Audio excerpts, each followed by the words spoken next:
So, welcome back.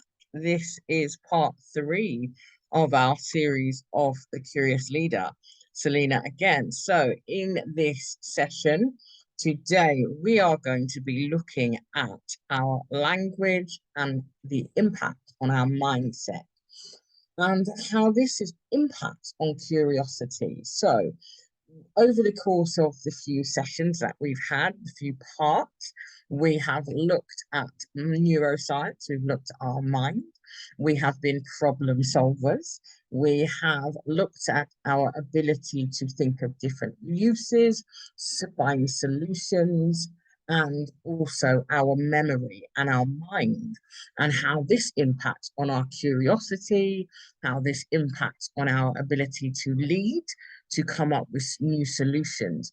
And today in our session, you have your accompanying workbook. We are going to be thinking about our language, our mindset, the impact of our subconscious, and how we respond to things that are out of our control as well, and those very automatic responses. Now, for today's activity, it's not about doing anything different. We want to reflect on our how we are in our general day-to-day situations, when we're in our comfort zone, when we are carrying on about our day-to-day activities. And we are going to either narrow it down to about 4 hours or observing ourselves over the course of a day. And as I said, this is a normal day. This isn't about doing anything different to what we normally would, or locking ourselves away. Like, you want to just be observing yourself doing your day-to-day activities, doing what you do. And really, let me walk you through what we're going to be looking at. As I said, in our workbooks, this is there as well. So, very simple, but very key task today. Pick a time frame, as I said, 4 hours or a whole day. And what we're going to be looking at is our instant or instinctive responses where we don't, things don't go according to plan. It could be we're recording a video and we have to do it multiple times and it doesn't, record.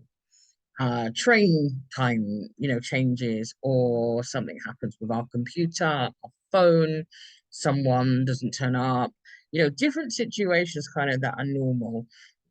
Again, it might be that we feel disappointed, that we feel sad, that we feel angry, that we feel anxious, that we feel cross, frustrated, things feel like a burden. We shut off, whatever the feeling or the emotion is. And we also, as I said, as part of it, want to reflect on our language.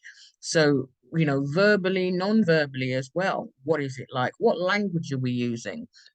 And just as we're going about our day-to-day life, what's your language like? What's the subconscious like? Is it positive? Is it one of anger? Is it one of anxiety? And as I said, at this point, we're not putting any feelings into it.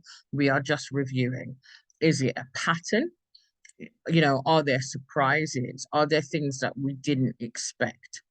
If, what's your go-to? Then what we do want to look at as well is, once that initial knee jerk kind of comes out, what's then the next step? So what's our behavior like? What's our thoughts like? What's our language like?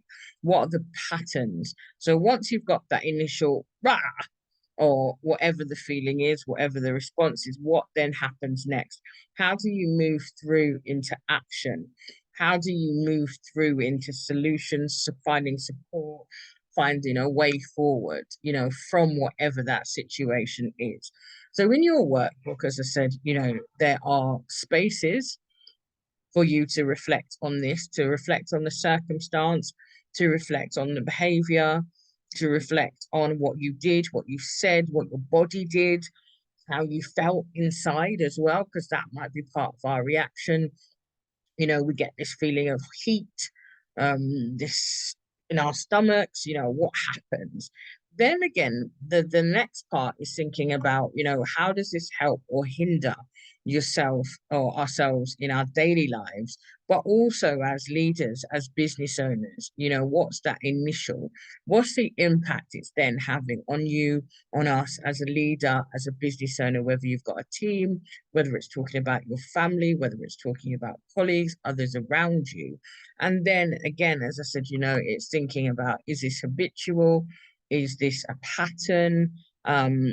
There's spaces, as I said, to think about how we're feeling, being, and doing, and what's going on in our minds as well each time.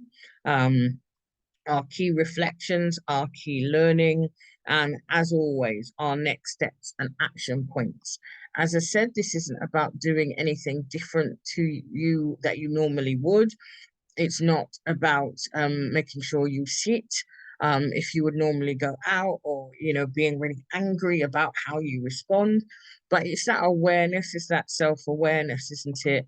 And thinking about what's the impact this is having or could have in the future, or on in the present, on what's happening. So this is what our action is for today. As I said, if you're out and about, for example, and you are not near your workbook, then it's maybe making notes in your phone, making notes in your notebook. And just as I said, this happened, doesn't need to be anything too elaborate. This is the situation. These are the emotions. This is how I feel. I walked here, nothing particularly interesting happened. This is the language, and this is kind of the impact as well. So, look at different situations, different types of things that come up. Doesn't need to be anything like huge, like, oh, but again, different situations which might need you to look at situations, to look at solutions, to look at different perspectives and ways of doing things as well. So again, excited to see how you get on. This is our task for today. We are week 3. How are you finding the journey? What ahas, what learnings, what are on your action list as well? Look forward to seeing you for our next part. Enjoy.